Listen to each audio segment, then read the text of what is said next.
Now I'm gonna assume that most of you people who clicked on this video are not in the same position as me. When a certain video game gets an anime or TV series or I don't know, a movie, usually the target audience are the people who already played that game. Now imagine yourself going to a theater to see a Minecraft movie and you never even heard about Minecraft. What am I talking about? You would have a great time, just look at this. I didn't even know that Devilman Cry had a 2007 anime adaptation. Fuck, I didn't even know it was a game series. Now me, who has infant level knowledge on Devil May Cry universe, will give you, the audience, my unbiased opinion on it. Like, imagine whole Devilman Cry community hates this certain character or likes this certain character, and I actually share that opinion even though I'm completely oblivious to it. As for common peasants like myself, who didn't know this franchise existed, you will get a certainly good anime recommendation. And you will hear what makes this anime great. And spoilers, yeah, I liked it a lot. Let's start. The story of Devil May Cry is a story of sacrifice. How much prepared are you to sacrifice your own well-being, the well-being of your friends and family, for a greater good, let's say? Or for example, be completely opposite and sacrifice everything you love for your own benefit. I'm looking at you, Enzo. Just kidding, bro, I love you. I think this is a overarching theme that clearly drags through all the anime. The other theme that I think the creators of the anime wanted to portray, no matter who you are, if you are firm enough on your beliefs, you will definitely commit some horrific stuff, so to say, in their pursuit. Except for you, and so you stayed real till the end. And before I jump to the plot of the anime, let's talk about something that everybody cares about, the animation. And what I tell you, I can't get enough of it, bro. The animation is more of a Western style because it got animated by Korean studio, I think. You know, broad shoulders, defined faces, like this. The same type of gore you see in Western style media. In the action scenes, which is like 90% of the show, let's be honest, they don't cut really any corners. Yeah, they might use CGI here and there, but I promise you, you won't notice it at all. It won't bother you. For example, there are no scenes where two people are fighting and the screen just goes static like this, you know? Just like in those shitty isekais. Here you can actually see all of the finesses, the bits and pieces of the fight, and for that, they get my respect. And when characters feel certain emotion, it's not like, again, shitty isekai animes, where the guy goes just like that. No, you can see every contour, every muscle. Attention to detail in this anime is pretty good, I would say. From the beginning to the end, we are following one coherent operation. The characters in this show are already established, but we do get their backstories later in the anime. And the music, man, oh my god. Since it's a Netflix show, you get to hear like a song American Idiot or some songs from Rage Against the Machines, I think. And there is also one song that I actually didn't expect to hear in anime ever, and I can play for you right now because I will get copyrighted, but you will definitely know what I'm talking about when you get to that part in anime. Devil May Cry is based in a world of humans, like our world. But that human planet is held separate from the other dimensions that us humans call Hell. And in Hell, as you would predict, there are a lot of demons. They're actually in the same physical location, but crossing from one another is usually not possible. Usually. A long time ago, those two worlds were merged. Human and demons were going at it. And what I mean by that, demons were massacring humans. You think these schmucks got a chance against this guy? Come on now. And one day, the strongest soldier of Demon Army realized the bloodshed that is happening before his eyes and decided to betray demons and set up a wall that will split human world from a demon world. Of course, human world prospered because we were no longer being genocided and became society as we know it today. Demon world, on the other hand, became even more horrendous. I think they took Darwin's survival of the fittest too seriously. Basically, the strong demons could do whatever they wanted, and the weaker ones, well, let's say that they just didn't have such a fine time. The apparent disparity between those two worlds is actually the main driving force for our antagonist, and that's the reason why he does what he does. Now let's get back to that soldier that saved humanity. You, sir, have my personal thanks. His name is Sparda. In order for Sparda to make that barrier, he had to use a special amulet, his sword, and his own blood. He made that super awesome barrier, but like anything in the world that you do, you make errors. We are humans at the end of the day, we make mistakes. Except you are the strongest and most powerful demon that ever lived, but okay. In the barrier, there was small holes where humans could actually jump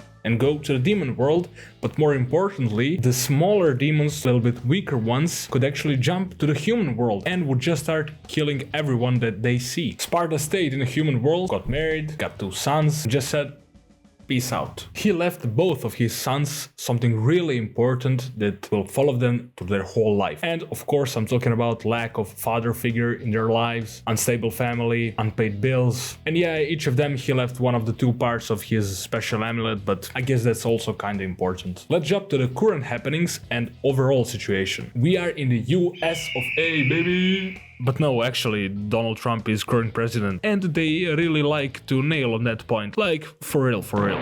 The government has special organization that is called Darkcom, and that is specifically made to handle all of the demon problems. They are comprised of just a handful skilled and trustworthy people to handle these issues. But in reality, they are useless like every single type of this kind of organization in anime. Darkcom is run by a guy named William Baines, and if you ever watched Invincibles, he's literally that Churchill guy, I don't know how to pronounce it, I'm bad with and you can say whatever you want, you can change my opinion, he is him. Darkcom is a primary way for humans to handle all of the demon related issues, but there are other ways. Do you currently have no job, no ambitions in life, everybody in your circle tells you you're a useless piece of shit? Well, I got a hell of an offer for you. You can become a freelance demon hunter today. All you need to do is just exist. Become a punching bag for literally every single person alive, and in some cases die within a matter of seconds. Sounds like fun? Call this number and make something out of your life.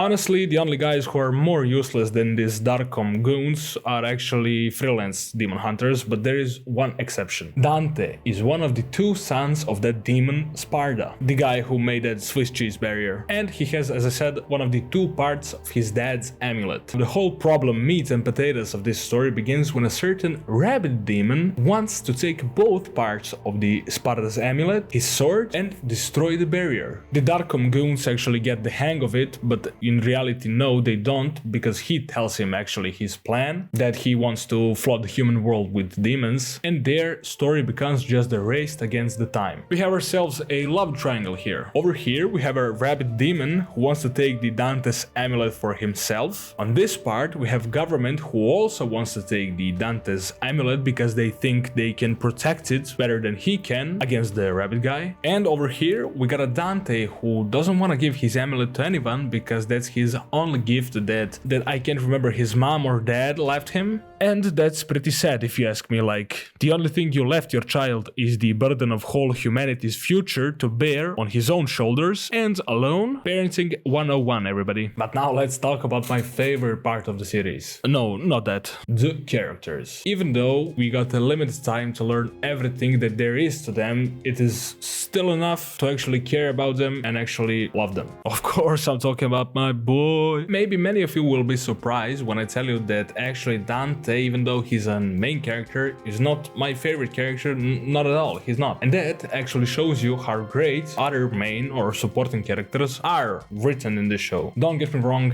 Dante is such a good written character. He's skillful with a sword, he's skillful with a gun, he's strong, he's fast, he has regeneration abilities, the whole package. But there is this thing that annoys me a little bit with him and with other characters. How big are the mags? Somebody should definitely count, I mean, how many bullets did he shoot without reloading? I was literally screaming every time that big shootout happened. I was literally reload.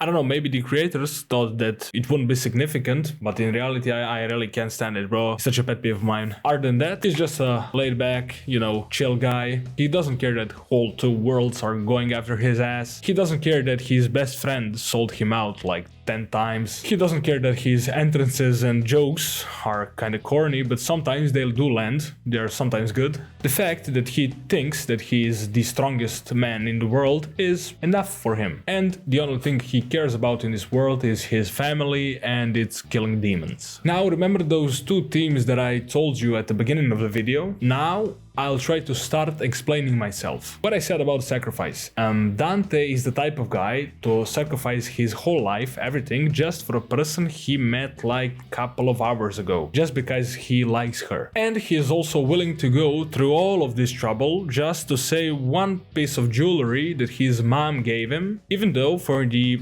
70% of the show he actually didn't know what it did, so he's doing all of that just because his mom told him so. And now I can't hold it anymore, guys. Now I need to talk about my favorite character in the show by far, and that's Enzo Ferrino. He is known by many names. He is the concept of hustling in a human form, the originator of the grind. You know how someone says, I got the guy, don't worry? He's the guy. Ashton Hall made 10k a day, he made 20. Ashton Hall stayed in the air for 4 minutes, bro, Enzo invented the air, bro. This guy will snitch on his mom if it means securing the bag, and that is the man that we are talking about here. I just love these weaselly, human scum, backstabby characters. I mean, just look at him. How can you not love this 4'10" unit of a human being? He is the information dealer in the show. You can call Enzo many names, but calling him a liar, it's not one of them. For example, once he jokingly told Dante that he wouldn't take a bullet, but he would take a blade in his place. And even though it was just a joke, he stayed truthful to his word and delivered on a promise. No matter how many times he betrays the Dante, I still think he's the realest person in his life. And we, the audience, can clearly see how much Dante cares for Enzo in this scene. I will personally dub it because I don't want to get copyright. Enzo, no, I want to have your babies. Now I guess I have to talk about other characters, but trust me, if I could dedicate a whole documentary series about Enzo, I would. Let's talk about the big bad boy himself, Rabbit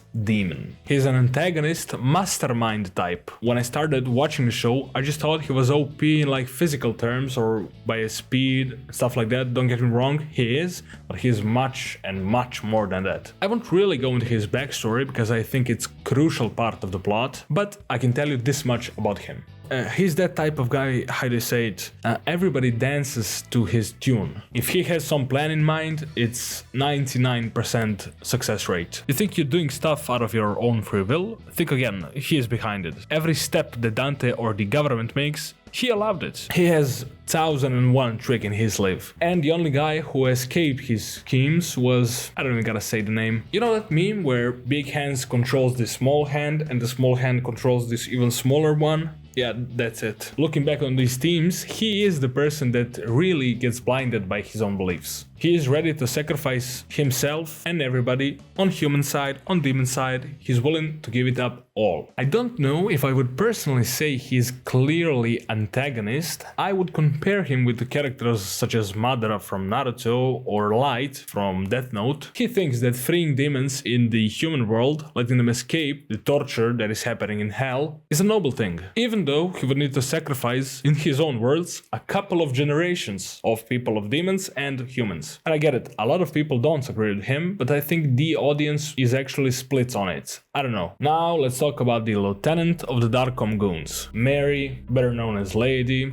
Since Lady was a little girl, her dream was becoming a demon slayer. One day, her mom, her dad and herself were walking in the train station and they got attacked by a stray demon. Luckily, nobody was hurt, but her father's feelings were hurt. He got so insecure because he started shooting bricks when demon attacked the lady and her mom, and he was just sitting there scared, couldn't do anything. Bro, he was so scared like he saw Enzo coming his way to collect his unpaid loan or something. He got so insecure that later he devoted his whole life for finding a weapon that could destroy all of the demons and help everyone with battle against demons. He got carried away just a little bit by his research, and in front of his own daughter Lady, he killed his wife. That moment made Lady's resolve clear. She becomes more stoic and she is devoting her whole life to eradicate all of the demon kind. Now as for her character, Lady is so, how to say, she's so vulgar. Every couple of words out of her mouth is a slur, insult or I don't know, swear word. And to be honest, I personally actually like that, because I swear a lot. We don't see that trait in anime that much. There are not a lot of characters that are specifically swearing and cussing all the time and just being like bitchy, you know. That just felt like a fresh breath of air. Other than that,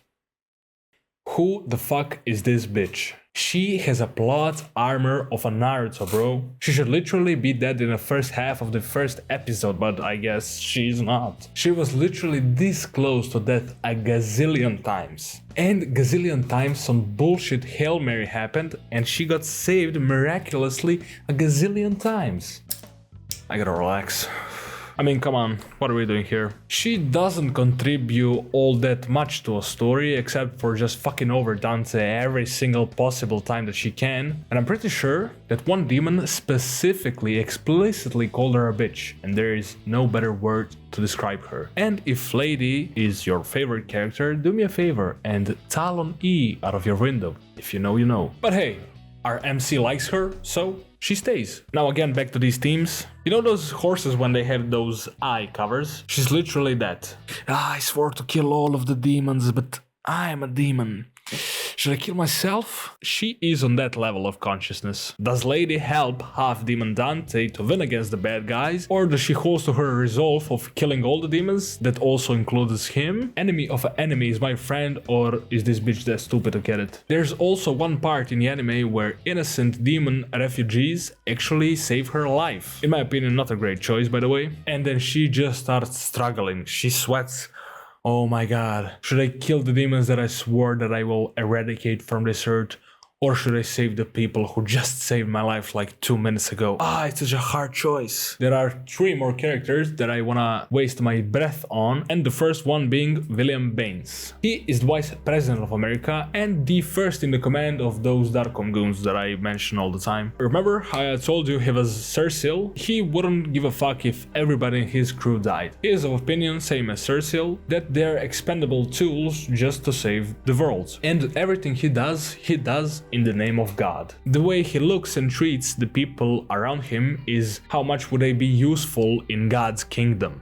Cersil just drops the God card and just replaces it with the whole world. And yeah, they look the same. As the story progresses, same in Invincible, you become to trust the government less and less. Their actions are slowly becoming undefendable and you start to doubt who actually are the bad guys. Also, again, the theme about sacrifice and blinded by your beliefs. And the last 2 characters that I want to talk about are those blue and red twin demons. Again, to my point, they are actually Mauler twins from Invincible. And just because Mauler twins are my favorite characters in Invincibles, they get a shout out. You know, they're classic dumb twins, they fight, they compete all the time, but at the end of the day, they only have each other and both are ready to die for one another. Ladies and gentlemen, that concludes my professional analysis of Devil May Cry. I would say this anime is a must watch. I hope it gets some nominees or wins Crunchyroll Anime Awards. If you're looking for good action anime that has smooth animations, some gore, you have my recommendations. If you are a Devil May Cry hardcore fan and I said something outrageous and probably you would bash my head in the concrete if you saw me in real life, vent your frustration in the comments.